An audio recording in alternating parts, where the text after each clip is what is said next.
আজি সঁচাকৈ বৰ গৌৰৱৰ বিষয়।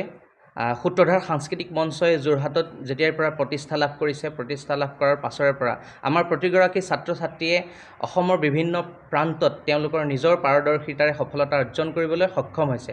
আমিও তেওঁলোকৰ প্ৰশিক্ষক হিচাপে যিমান পাৰোঁ সত্ৰীয়া নৃত্যৰ এই ধাৰাটো যাতে শুদ্ধ ৰূপত তেওঁলোকক আমি প্ৰদান কৰিব পাৰোঁ আৰু তাৰে আমি সদায় প্ৰচেষ্টা হাতত ৰাখিছোঁ।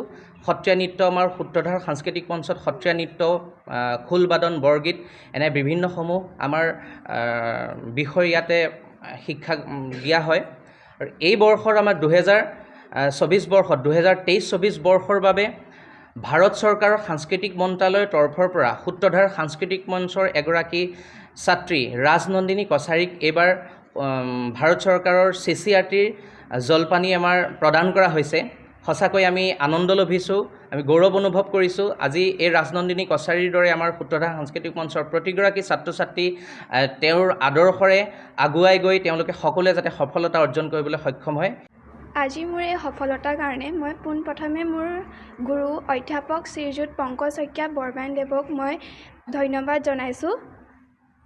আৰু আগলৈকো যে মই এনেকৈ সফলতা পাওঁ, ভালকৈ শিকি বহুত আগবাঢ়িব পাওঁ এই দিশত, সেয়াই কামনা কৰিলোঁ। মই CCRT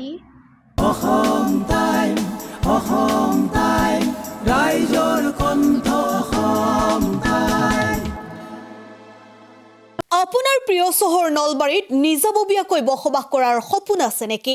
চহৰৰ মাজমজিয়াত মাটি কিনি ঘৰ সাজি লোৱাৰ সমস্যাই দেখা দিছে নেকি? সেই সমস্যা এতিয়া আৰু নাই। চহৰৰ মাজমজিয়াত মাটি নিকিনাকৈ নিজে ঘৰ নসজোৱাকৈ এটা বিলাসী ঘৰৰ গৰাকী হ'ব পাৰিব আপুনি। নলবাৰীত প্ৰথমবাৰৰ বাবে সেই সুবিধা আহিছে।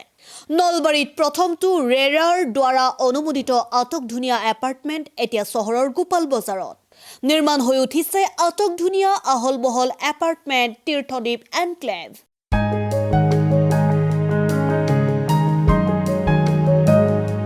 চহৰৰ গোপাল বজাৰৰ DIC পথত নিৰ্মাণ হৈ উঠিছে তীৰ্থদ্বীপ এনক্লেভ এপাৰ্টমেণ্ট।